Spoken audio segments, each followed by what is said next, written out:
ನಮಸ್ಕಾರ ವೀಕ್ಷಕರೇ, ತಮ್ಮೆಲ್ಲರಿಗೂ ಕರ್ನಾಟಕ ವೈಭವ ವಿಶೇಷ ಕಾರ್ಯಕ್ರಮಕ್ಕೆ ಪ್ರೀತಿಯ ಸ್ವಾಗತ. ಕರ್ನಾಟಕವನ್ನು ವೈಭವೀಕರಿಸಿರುವಂಥವ್ರು ಅಥವಾ ಶ್ರೀಮಂತಗೊಳಿಸಿರುವಂಥವ್ರು ಸಾಕಷ್ಟು ನಾವು ಸಾಹಿತಿಗಳನ್ನು, ನಟರನ್ನು, ಕಲಾವಿದರನ್ನು ನಾವು ನೋಡ್ತಾ ಹೋಗ್ಬೋದು. ಕರ್ನಾಟಕ ಅಂತ ಹೇಳಿದ್ರೆ ಸಾಕಷ್ಟು ಹೆಸರುಗಳು ಅಥವಾ ಜಾಗಗಳು ಅಥವಾ ರಮಣೀಯ ಸ್ಥಳಗಳು ನಮ್ಮನ್ನು ನೆನಪು ಮಾಡ್ತಾ ಹೋಗುತ್ತೆ. ವೀಕ್ಷಕರೇ, ನಾವೆಲ್ಲ ಕೇಳಿರ್ತೀವಿ, DVG ಅವರೊಂದು ಪದ ಹೇಳಿದ್ದಾರೆ, ನಗುವು ಸಹಜದ ಧರ್ಮ, ನಗಿಸುವುದು ಪರಧರ್ಮ ಅಂತ ಹೇಳಿದ್ದಾರೆ. ಯಾಕೆ ಇವತ್ತು ನಗುವಿನ ಬಗ್ಗೆ ಮಾತಾಡ್ತಿದ್ದೀನಿ ಅಂತ ಹೇಳಿದ್ರೆ, ಇವತ್ತು ನಾವು ಆಯ್ಕೆ ಮಾಡ್ಕೊಂಡಿರುವಂಥ ಕ್ಷೇತ್ರ ಹಾಸ್ಯ ಕ್ಷೇತ್ರ. ಕರ್ನಾಟಕ ಸಾಹಿತ್ಯದಲ್ಲಿ ಅಥವಾ ಕನ್ನಡ ಸಾಹಿತ್ಯದಲ್ಲಿ ಈ ಹಾಸ್ಯ ಅನ್ನೋದು ಎಷ್ಟು ಮುಖ್ಯ ಆಗುತ್ತೆ. ಜನಕ್ಕೆ ಕನ್ನಡ ಸಾಹಿತ್ಯ ತಲುಪಬೇಕು ಅಂತ ಹೇಳಿದ್ರು ಕೂಡ ಹಾಸ್ಯ ಎಷ್ಟು ಮುಖ್ಯ ಆಗುತ್ತೆ ಅನ್ನೋದನ್ನ ನಾವೆಲ್ಲ ತಿಳ್ಕೊಬೇಕಾಗಿದೆ. ಯಾವುದೇ ವಿಷಯವನ್ನ ಅರ್ಥ ಮಾಡ್ಕೋಬೇಕು ಅಂದ್ರೆ ನಮಗೆ ಏನಾದರೂ ಒಂದು ಆಸಕ್ತಿದಾಯಕವಾಗಿರುವಂಥ ವಿಚಾರ ಇರಲೇಬೇಕು. ಆ ವಿಚಾರದಲ್ಲಿ ಏನಾದರೂ ಹಾಸ್ಯ ಇತ್ತು ಅಂತ ಹೇಳಿದ್ರೆ ಆ ವಿಚಾರ ಬೇಗ ನಮ್ಮ ಮನಸ್ಸನ್ನು ನಾಟ್ತಾ ಹೋಗುತ್ತೆ. ಹಾಗಾಗಿ ನಮ್ಮ ಜೀವನದಲ್ಲಿ ಹಾಸ್ಯ ಅನ್ನೋದು ತುಂಬ ಪ್ರಮುಖ ಪಾತ್ರವನ್ನು ಪಡ್ಕೊಳ್ತಾ ಹೋಗುತ್ತೆ. ಇನ್ನು ಹಾಸ್ಯ ಅಂತ ಮಾತಾಡ್ತಿರ್ಬೇಕಾದ್ರೆ ಸಾಕಷ್ಟು ಜನ ಕಲಾವಿದರು ನಮ್ಮ ಮನಸ್ಸಿಗೆ ಬರ್ತಾರೆ. ಇವತ್ತು ಕೂಡ ನಮ್ಮ ಜೊತೆಗೆ ಒಬ್ಬ ಹಿರಿಯ ಕಲಾವಿದರು, ಹಾಸ್ಯ ಸಾಹಿತಿಗಳು ನಮ್ಮ ಜೊತೆ ಇದ್ದಾರೆ. ಅವರೇ ಶ್ರೀಮಾನ್ ನರಸಿಂಹಮೂರ್ತಿಯವರು. ಬನ್ನಿ, ಅವ್ರನ್ನ ಕಾರ್ಯಕ್ರಮಕ್ಕೆ ಸ್ವಾಗತ ಮಾಡೋಣ. ಸರ್, ಕಾರ್ಯಕ್ರಮಕ್ಕೆ ಪ್ರೀತಿಯ ಸ್ವಾಗತ. ನಮಸ್ತೆ. ನಮಸ್ಕಾರ ಸರ್. ನಾನು ಚಿಕ್ಕವಳಿದ್ದಾಗಿಂದನೂ ನಿಮ್ಮ ಸಾಹಿತ್ಯವನ್ನು ಅಥವಾ ನಿಮ್ಮ ಒಂದು ಚುಟುಕುಗಳನ್ನು, ನಿಮ್ಮ ಒಂದು ಏನೇನು ಹಾಸ್ಯಗಳನ್ನು ನಾನು ಕೇಳ್ಕೊತಾ ಬರ್ತಾ ಇದ್ದೇನೆ. ನನಗೆ ನೀವು ಅಂದರೆ ಬಹಳ ತುಂಬ ಅಚ್ಚುಮೆಚ್ಚು ಅಂತ ಹೇಳಿದ್ರೆ ತಪ್ಪಾಗೋದಿಲ್ಲ. ಹಾಸ್ಯ ಅನ್ನೋದು ಜೀವನದಲ್ಲಿ ಎಷ್ಟು ಮುಖ್ಯ, ಅದು ಕನ್ನಡ ಸಾಹಿತ್ಯದಲ್ಲಿ ಎಷ್ಟು ಮುಖ್ಯ ಆಗುತ್ತೆ? ಈಗ ನವರಸಗಳಿಲ್ಲದೆ ಯಾವುದೇ ಒಂದು ಕಾವ್ಯ ಆಗಲ್ಲ.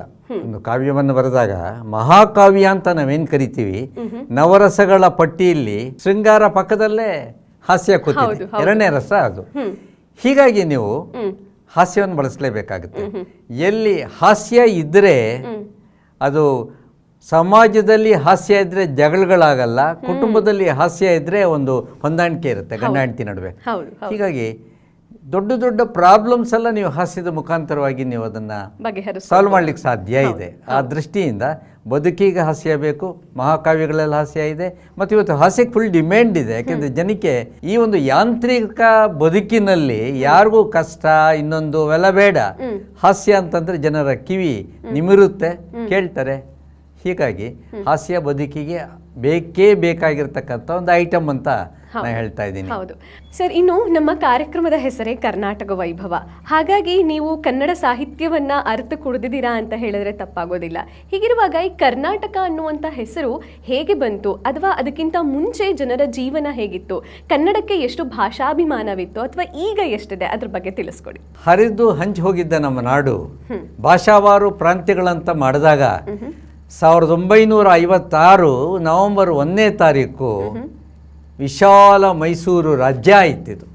ಆವತ್ತು ಆಲೂರು ವೆಂಕಟರಾಯರು, ಕನ್ನಡ ಕುಲಪುರೋಹಿತ ಆಲೂರು ವೆಂಕಟರಾಯರು ಹಂಪೆಯಲ್ಲಿ ವಿರೂಪಾಕ್ಷ ಟೆಂಪಲ್ ಅಲ್ಲಿ ಭುವನೇಶ್ವರಿಗೆ ಆರತಿ ಮಾಡ್ತಾ, ಈ ನಾಡು ಮೈಸೂರು ರಾಜ್ಯ ಅಂತ ನಾವು ಏನು ಅಂದಿದ್ದೀವಿ, ಇದು ಯಾವತ್ತಿದ್ರೂ ಕರ್ನಾಟಕ ಆಗಲೇಬೇಕು ಅಂತ ಅಲ್ಲೇ ಘೋಷಣೆ ಮಾಡಿದ್ರು ಅವರು.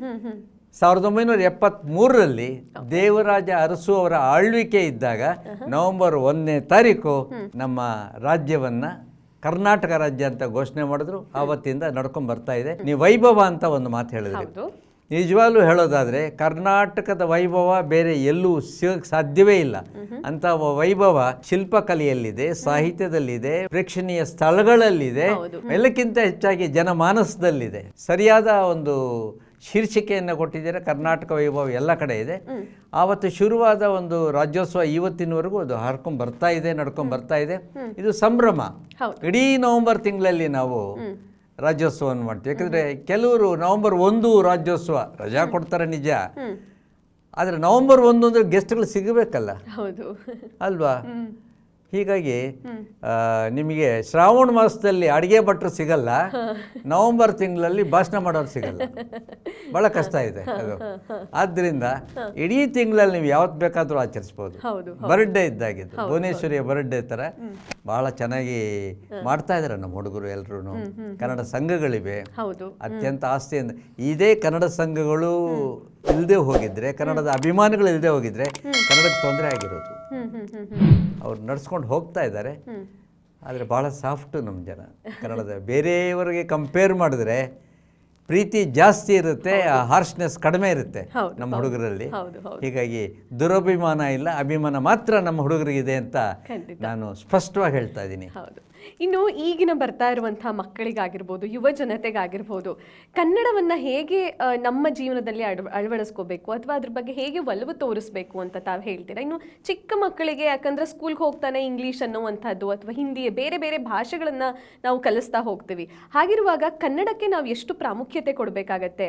ಚಿಕ್ಕ ಮಕ್ಕಳಿದ್ದಾಗಿಂದಾನೆ ಕನ್ನಡವನ್ನ ಹೇಗೆ ಹೇಳ್ಕೊಡ್ಬೇಕಾಗತ್ತೆ? ಚೆನ್ನಾಗಿದೆ. ವಾತಾವರಣ ಮುಖ್ಯ. ವಾತಾವರಣದ ಕೌಟುಂಬಿಕ ವಾತಾವರಣ ಮುಖ್ಯ. ಅಪ್ಪ ಅಮ್ಮನೇ ಕನ್ನಡ ಮಾತಾಡಿಲ್ಲ ಅಂದರೆ ಮಕ್ಕಳಿಗೆ ಎಲ್ಲಿಂದ ಬರುತ್ತೆ? ಹೌದು, ಅಲ್ವೇ? ಹೀಗಾಗಿ ಮಕ್ಕಳಲ್ಲಿ ಆ ಕನ್ನಡದ ವಾತಾವರಣ, ಕನ್ನಡ ಭಾಷೆ ಬರಬೇಕಾದ್ರೆ ಮೊದಲು ಅಪ್ಪ ಅಮ್ಮ ಕನ್ನಡದಲ್ಲಿ ಮಾತಾಡಬೇಕಾಗತ್ತೆ. ಈಗ ಇತ್ತೀಚೆಗೆ ಅಕ್ಕ ಸಮ್ಮೇಳನ ಅಮೇರಿಕಕ್ಕೆ ಹೋಗಿ ಬಂದೆ. ಅಲ್ಲಿನ ಮಕ್ಕಳು ಭಾಗವಹಿಸಿದ್ರು ನಮ್ಮ ಜೊತೆಲಿ ಸೊಗಸಾದ ಕನ್ನಡದಲ್ಲಿ ಮಾತಾಡೋರು. ಕಾರಣ ಗಂಡ ಹೆಂಡತಿ ಅಂದ್ರೆ ಅಪ್ಪ ಅಮ್ಮ ಕನ್ನಡದಲ್ಲೇ ಮಾತಾಡಿಸ್ತಾರೆ ಮಗುನ. ಸೊ ಆ ವಾತಾವರಣ ಬೇಕು. ಬಟ್ ಇವತ್ತೇನಾಗಿದೆ, ಇಂಗ್ಲಿಷ್ ಕಡೆ ಒಲವು ಜಾಸ್ತಿ ಆಗ್ತಾ ಇದೆ. ಸರ್ಕಾರ ಕೂಡ ಇಂಗ್ಲಿಷ್ ಕಾನ್ವೆಂಟ್ಗಳನ್ನ ಶುರು ಮಾಡ್ತಾ ಇದೆ.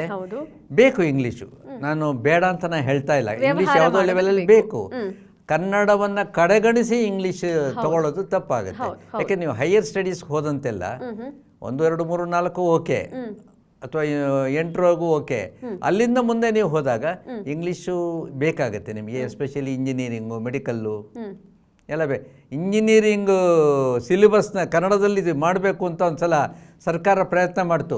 ಬರೀ 3 ಜನ ಮಾತ್ರ ಕ್ಯಾಂಡಿಡೇಟ್ಸ್ ಬಂದಿದ್ರು, ಸ್ಟೂಡೆಂಟ್ಸು.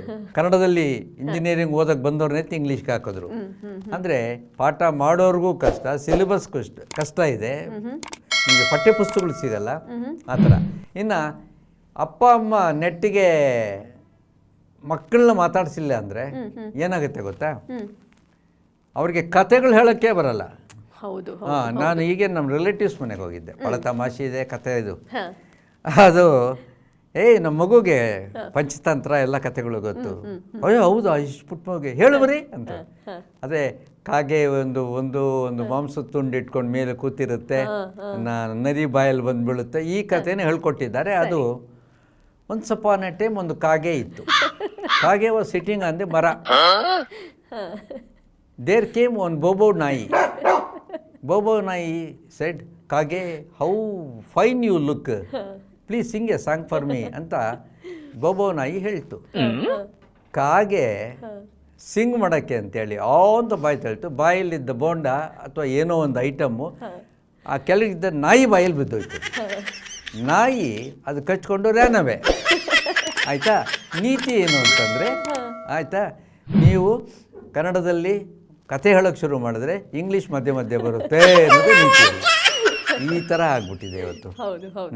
ಹ್ಯಾಪಿ ಬರ್ಡೇಗಳು ನೋಡಬೇಕು ನೀವು. ಅಯ್ಯೋ ಬೇಡ, ಹ್ಯಾಪಿ ಬರ್ಡೇ ಮೊನ್ನೆ ಯಾವುದೋ ಒಂದು ಇದು ಮಕ್ಕಳಿಗೆ ಮಾಡಲಿ ಒಪ್ತೀನಿ, ಒಂದು ನಾಯಿಗೆ ಹ್ಯಾಪಿ ಬರ್ಡೇ, ಅದಕ್ಕೊಂದು ಕ್ಯಾಪ್ ಹಾಕಿ, ಡ್ರೆಸ್ ಹಾಕಿ, ಅದು ಸರ ಹಾಕಿ, ಅದನ್ನ ಹ್ಯಾಪಿ ಬರ್ಡೇ ಅಂತ ಅದಕ್ಕೆ ಹೇಳಿ ಅದ್ರ ಕೈಯಲ್ಲಿ ಹೇಳಿಸಿ ಅದು ಬಹು ಅಂತ ನೋಡ್ದ ಎಷ್ಟು ಚೆನ್ನಾಗಿ ಹೇಳುತ್ತಲ್ಲ. ನಾಯಿ ಕೈಯಲ್ಲಿ ಕೂಡ ಹ್ಯಾಪಿ ಬರ್ಡೇ ಇಂಗ್ಲೀಷಲ್ಲಿ. ಈ ಬೇಕಾ ಇದು ಅಂತ ನಮ್ಮ ಈಗ ನೀವು ನಿಮಗೆ ಅತ್ಯಂತ ತೊಂದರೆ ಆದಾಗ ನೀವು ಸ್ಕೂಟ್ರಲ್ಲಿ ಹೋಗ್ತಾ ಇರ್ತೀರ, ರಪ್ ಅಂತ ಬೀಳ್ತೀರಂತ ಇಟ್ಕೊಳ್ಳಿ, ಅಮ್ಮ ಅಂತಾನೆ ಅಂತೀವಿ. ಕನ್ನಡದಲ್ಲೇ ಮಾತಾಡ್ತೀವಿ ನಾವು. ಯಾರು ಏನೇ ಮಮ್ಮಿ ಅಂತ ಯಾರು ಅನ್ನಲ್ಲ, ಡ್ಯಾಡಿ ಅಂತ ಯಾರು ಅನ್ನೋದಿಲ್ಲ. ಹೀಗೆ ಕನ್ನಡ ಹೃದಯದಲ್ಲಿದೆ, ನಮ್ಮ ಜೀವನಾಡಿಯಲ್ಲಿದೆ. ಆದರೆ ಈ ತೋರಿಕೆಗೋಸ್ಕರವಾಗಿ ಇಂಗ್ಲೀಷನ್ನ ಬಳಸ್ತೀವಲ್ಲ, ಇದ್ರ ಬಗ್ಗೆ ನನಗೆ ಆಸೆ. ಎಲ್ಲಿ ನೀವು ಬಳಸಬೇಕೋ ಬಳಸಿ. ಈಗ ನೀವು ಬೇರೆ ಬೇರೆ ರಾಜ್ಯಗಳಿಗೆ ಹೋಗ್ತೀರಾ, ದೇಶಗಳಿಗೆ ಹೋಗ್ತೀರಾ, ಅಥವಾ ಕಾಲೇಜಲ್ಲಿ ನಿಮ್ಮ ಪ್ರಿನ್ಸಿಪಾಲ್ ಜೊತೆಯಲ್ಲಿ ಮಾತಾಡ್ತೀರಾ, ಆಗ ಇಂಗ್ಲೀಷ್ ಬಳಸಿ. ನಾನೇನು ಅದ್ರ ಬಗ್ಗೆ ನನ್ನ ತಕರಾರು ಇಲ್ಲ. ಇಬ್ಬರು ಕನ್ನಡಿಗರು ಸೇರಿದಾಗ ಯಾತಕ್ಕೆ 3ನೇ ಭಾಷೆ ಬರಬೇಕಲ್ಲಿ? ಹೌದು ಸರ್, ಅಲ್ವಾ? ಆದ್ದರಿಂದ ಕನ್ನಡ ಭಾಷೆಯನ್ನು ನೀವು ಕೇಳಿದ ಪ್ರಶ್ನೆಗೆ ಮಕ್ಕಳು ಕಲಿಬೇಕಾದ್ರೆ ಪೇರೆಂಟ್ಸ್ ಕಲಿಸ್ಬೇಕು ಅವ್ರನ್ನ. ನೀವು ಮನೇಲಿ ಮಾತಾಡ್ತಾ ಇದ್ದರೆ, ಮೊನ್ನೆ ಹೋದಾಗ ಪೋರ್ಟ್ಲ್ಯಾಂಡ್ ಅಂತ ಒಂದು ಅಮೇರಿಕಾದಲ್ಲಿ ಒಂದಿದೆ. ಪೋರ್ಟ್ಲ್ಯಾಂಡಲ್ಲಿ ಪ್ರೊಫೆಸರ್ ಅರಾಮಿತ್ರ ಅವ್ರ ಮಗ ಅಲ್ಲಿದ್ದಾನೆ, ಮಗ ಸೊಸೆ ಎಲ್ಲ. ಅವ್ರ ಮೇಲೆ ಒಂದು ನಾಯಿ ಇದೆ. ಪೋರ್ಟ್ಲ್ಯಾಂಡಲ್ಲಿರೋ ಆರಾಮಿತ್ರ ಅವರ ಮಗನ ಮನೆಯ ನಾಯಿಗೆ ಕನ್ನಡ ಬರುತ್ತೆ. ಏಯ್ ಪೇಪರ್ ತೊಗೊಂಬ ಅಂದರೆ ಬಾಯಲ್ಲಿ ಪೇಪರ್ ಕಚ್ಕೊಂಬಂಥದ್ದು. ಅಜ್ಜಿನ ಕರ್ಕೊಂಬ ಅಂದರೆ ಅಲ್ಲಿ ಹೋಗ್ಬಿಟ್ಟು ಅಜ್ಜಿ ಕೈ ಹಿಡ್ಕೊಂಡು ಕರ್ಕೊಂಬಂತು. ನಾಯಿಗಳು ಕನ್ನಡದಲ್ಲಿ ಮಾತಾಡುತ್ತೆ ಅಮೇರಿಕದ್ದು, ಇಲ್ಲಿರ್ತಕ್ಕ ಜನರು ಯಾಕೆ ಮಾತಾಡಲ್ಲ ಅಂತ ನಂಗೆ ದುಃಖ ಆಗುತ್ತೆ. ಹೌದು ಹೌದು. ಕನ್ನಡವೇ ನಿತ್ಯ